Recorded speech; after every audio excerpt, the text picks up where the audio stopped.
Bonjour à tous et bienvenue à cette courte démonstration du module Consolidation de Business Central. Il permet aux organisations ayant plusieurs compagnies de regrouper leurs données financières dans une seule entité consolidée. Elle permet entre autres l'intégration automatique des soldes, la conversion des devises selon les taux définis, l'élimination intercompagnie et la production d'états financiers consolidés. Ce module est aussi idéal pour les groupes d'entreprises qui souhaitent centraliser leur rapport financier tout en conservant la traçabilité complète des données sources. Donc, avant d'aller plus loin, je voulais rapidement vous expliquer les concepts de base que nous allons utiliser aujourd'hui dans la démonstration de la consolidation. Premièrement, nous allons utiliser trois entités différentes, donc Cronus Canada et Cronus Québec comme nos entités opérationnelles et Cronus Conso comme étant notre entité de consolidation. Maintenant, laissez-moi vous donner mon petit truc du consultant afin de vous faciliter la vie dans vos différentes configurations. Donc, afin de faciliter la cohérence des données entre vos compagnies, il est possible de synchroniser certaines tables telles que les dimensions et le plan comptable. Donc, il est possible de déterminer quelle table nous voulons synchroniser et à partir de quelle compagnie nous voulons le faire. Dans notre cas, nous allons utiliser la compagnie Cronus Conso comme étant la compagnie source. Ensuite, dans chacune de nos compagnies opérationnelles, nous allons devoir déterminer cette fameuse compagnie source et ses tables à synchroniser afin que les différentes compagnies opérationnelles puissent aller puiser l'information dans notre compagnie source qui est notre compagnie consolidée. Ensuite, si vous utilisez le module intercompagnie, il est possible de faciliter éventuellement vos écritures d'élimination en utilisant des groupes de report clients et fournisseurs pour l'interco, des comptes de résultats pour l'interco aussi, et utilisation de dimensions si vous voulez. Cela vous simplifiera la vie énormément lors de vos écritures d'élimination.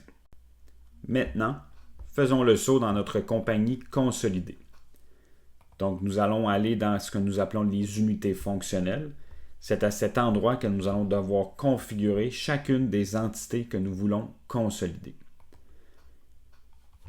Rapidement, nous allons devoir déterminer un code et un nom à notre entité, ainsi que l'associer à une compagnie dans notre environnement de Business Central.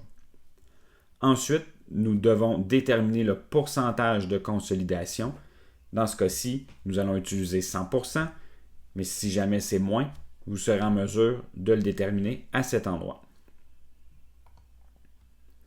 Ensuite, bonne pratique, avant de consolider ou de passer à l'action, c'est de valider, de faire des tests afin de s'assurer que toutes nos configurations sont bien en place. Nous allons devoir inscrire une date de début et une date de fin et déterminer les dimensions pour lesquelles nous voulons utiliser lors de notre consolidation. Nous allons faire un aperçu et nous allons obtenir le résultat de notre validation. Comme vous pouvez voir, il n'y a aucune erreur pour notre compagnie Cronus Canada. Même chose pour notre compagnie Cronus Québec. Je porte votre attention ici au niveau des comptes débit et crédit de consolidation. Comme vous pouvez voir, nous avons une association 1 pour 1. Donc, autant débit, crédit, nous avons le même compte à tous les endroits. Si jamais votre compagnie d'origine versus votre compagnie consolidée, il y a une différence au niveau des comptes de grand livre, il sera possible de configurer le tout directement dans la fiche du compte dans la compagnie d'origine. Cette information est puisée directement dans ma compagnie Cronus Québec en ce qui concerne mes différents comptes.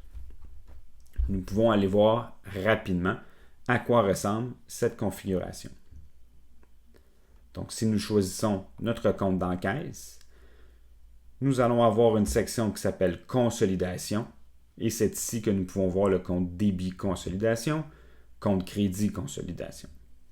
Évidemment, lorsque nous avons différentes unités ou devises qui pourraient être différentes entre une entité et une autre, nous serions en mesure de venir choisir différentes méthodes de traduction au niveau de la consolidation.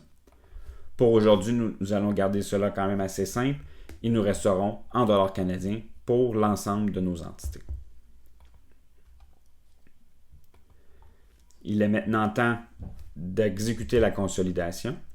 Nous allons inscrire les mêmes dates pour lesquelles nous avons fait notre test. Nous allons inscrire un numéro de document. Dans mon cas ici, je vais inscrire la date à laquelle j'effectue ma consolidation, qui est équivalente à ma date de fin. Je vais choisir les mêmes dimensions. Et évidemment, on reste en dollars canadiens comme nous l'avons mentionné précédemment. Ici, nous voyons l'ensemble des compagnies que nous nous apprêtons à exécuter au niveau de la consolidation. Nous allons devoir venir cocher les cases afin de mentionner au système que nous voulons consolider ces deux entités et poursuivre le processus.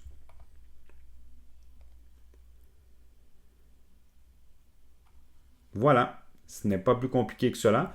Donc, nos écritures ont été déjà exécutées. Donc, nous avons une écriture par entité qui a été générée automatiquement dans notre compagnie consolidée.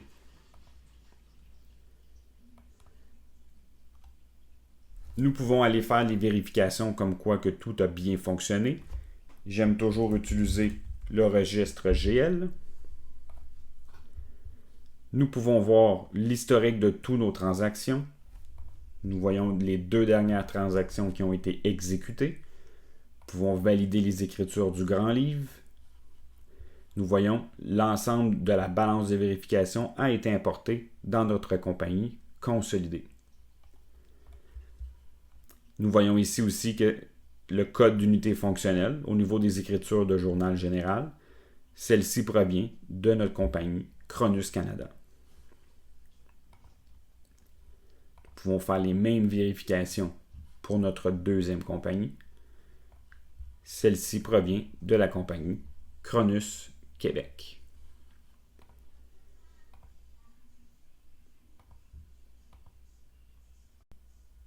Maintenant, allons consulter quelques rapports afin d'aller visualiser l'information. Donc, nous allons utiliser les déclarations financières. Donc, en premier lieu, nous avons la balance de vérification.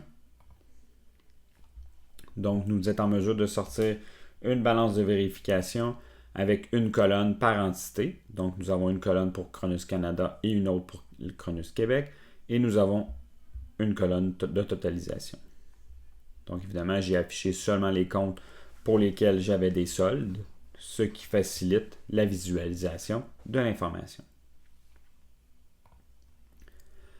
Ensuite, nous pouvons faire sensiblement la même chose, donc aller sortir un état de résultat avec une colonne par entité. Donc, rapidement, nous sommes en mesure d'avoir un état de résultat avec l'information de nos différentes entités.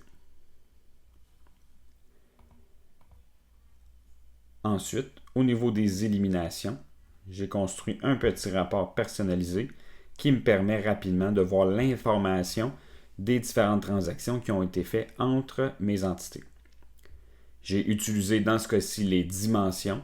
Donc, j'ai filtré et je me suis créé des colonnes par dimension pour être en mesure rapidement d'être en mesure de construire mon écriture d'élimination. Ensuite, peut-être dernier petit rapport que j'aimerais pouvoir vous montrer. Et justement concernant les éliminations. Donc, j'ai déjà préparé mes écritures dans un journal général pour mon élimination. Je vais venir inscrire dans quel journal je l'ai fait. Donc, dans un journal général et dans un lot que j'ai appelé justement élimination. Donc, on va faire un aperçu de tout ça. Et je suis rapidement en mesure de voir par entité. Donc, on a l'entité Cronus Conso ici. Donc, on a nos clients interco. Et on a évidemment notre élimination qui a été faite. Donc, on est en mesure de voir automatiquement l'impact à la suite de notre écriture. Donc, on avait un solde X, on fait un ajustement quelconque pour arriver justement dans ce cas-ci, à un total de 0. Donc, on peut voir vraiment l'impact au complet de mes différentes écritures qui ont été faites sur ma balance de vérification. Donc, c'est grosso modo ce que je voulais vous présenter aujourd'hui concernant le module de consolidation. Donc, j'espère que cette vidéo vous a aidé à bien comprendre le module de consolidation de Business Central. Et n'hésitez pas, si vous avez des questions, ça va me faire plaisir de vous aider. Merci et à bientôt.